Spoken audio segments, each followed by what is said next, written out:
सो केमती अच्छा पिलाने भलरे अच्छा ना सेमती भलरे था स्वागत करुच्ची आपण फेवरेट चैनल सुपर स्टडी को। तो पिलाने आम पूर्व क्लास रे देखी देथिले लिसनिंग टू रेस्पोंड। आज देखा इम्पैथिक लिसनिंग और इंटरैक्टिव लिसनिंग को देखीदे। मु पूर्व क्लास रे भाभी कंप्लीट करदेवी बोली बट कंप्लीट हो पारानी।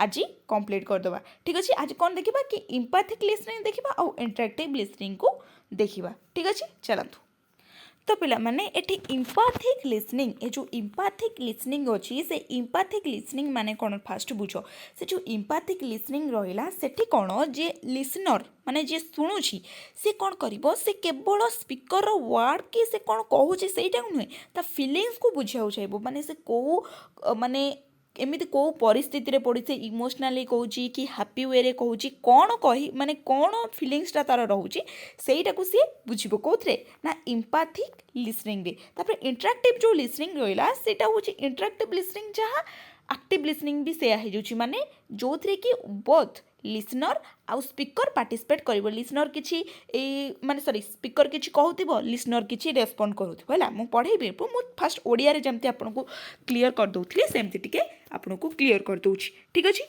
चलंतु कोन देला कि फास्ट सिंपल गोटे डेफिनेशन देखिबा।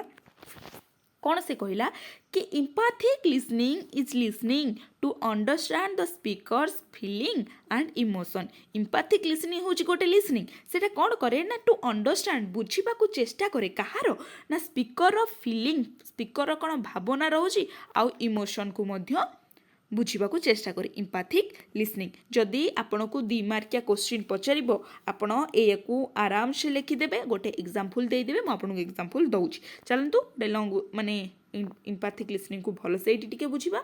कौन देला कि empathic listening means listening to someone with full attention understanding and feeling.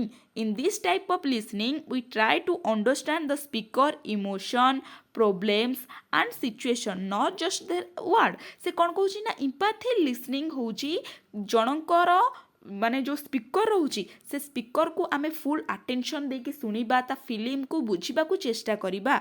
A type माने ए लिसनिंग रे ए जो इम्पैथिक लिसनिंग रोची सेटा आमे चेष्टा करूचे जो स्पीकर रहिबो तार केमिति इमोशन रोची प्रोब्लेम्स रोची सिचुएशन रोची ताको बुझिबाकू आमे चेष्टा करिबा ना कि केवल ता शब्द को सुनिबा बुझिला। इम्पैथिक लिसनिंग जदि मु गोटे वर्ड कहबी कि स्पीकर रो फीलिंग आउ इमोशन को बुझे इम्पैथिक लिसनिंग बुझिला। मु एठी गोटे एग्जांपल दउची तमे बुझि परिबो। कोन देला इफ योर फ्रेंड से जदि तुमरो सांग कहूची कौन कहूची तुम सांग ना I am very sad because I fail the exam.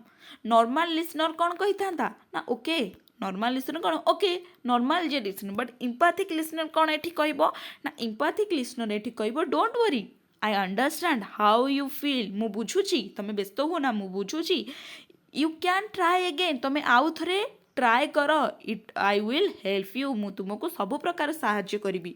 जो मैंने भी मत आसिक कहूच कि मैडम मोर फास्ट सेमिस्टर एग्जाम भल हैनी जो मैंने मत इंस्टाग्राम मेसेज करते मुझे रेस्पॉन्ड दिए तुम व्यस्त हुओनी सेकेंड सेमिस्टर रे आमे भल से प्रिपेरेशन करबा। एटा हूँ कौन मु जड़े हूँ गोटे इम्पैथिक लिसनर तमे हूँ गोटे स्पीकर बुझेला।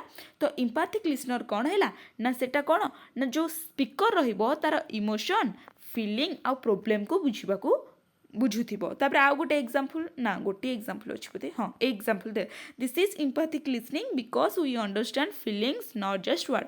एटा होची कोन गोटे इम्पैथिक लिसनिंग जोठी कि आमे केवल लिसनर जो स्पीकर वर्ड को नुहे तार भावना को मध्य बुझिछु बुझिला। तापर आसीबा what is interactive listening. Interactive listening fast जीवा सिंपल डेफिनेशन को मु बहुत पिला माने बहुत मेहनत करके तुम पाई टाइपिंग करी सब आनी है माने सिंपल डेफिनेशन कौन तार लॉन्ग वे रे कौन हम एग्जाम्पल कौन हम तो जी मैंने पढ़े से माने ही भल से करेंगे तेणुक इच्छा।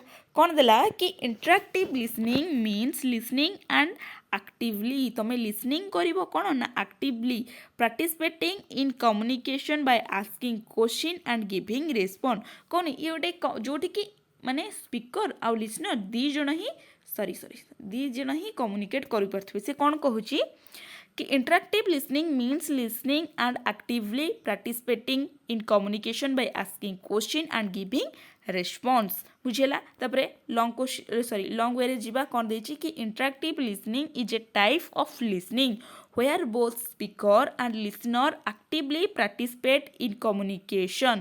This listener not only listening but also ask question, give feedback and response. So communication becomes two way process. तो एटा गोटे active listening communication भी हेई परिबो तो एटा टिके भलो से कोन interactive listening जो थरे कि speaker और listener दी जण ही माने कौन पार्टिसिपेट करुवे जी जन ही आगू आसिक कथबार्ता होउथिबे हैला तापर जीवा आमे एग्जांपल को जीवा कौन एग्जांपल देला स्टेप 1 देला कौन धर तुम क्लासरूम रे कौन हैला क्लासरूम रे ना teacher do you understand this topic तमे बुझी पाछो ए टॉपिक को स्टूडेंट करबो yes sir but can you explain this point again मु बुझी पारुची सर बट आउ टिके टिके मते एक्सप्लेन करि परिबो कि के कहूची स्टूडेंट कहूची एटा होची कोन गोटे इंटरैक्टिव लिसनिंग तापर जीवा स्टेप 2 फ्रेंड्स कहला I am playing to start sorry I am planning to start a YouTube channel तुम सांगो कहूची कि मु गोटे यूट्यूब चैनल खोलिया पई प्लान करूची तमे तो कहबो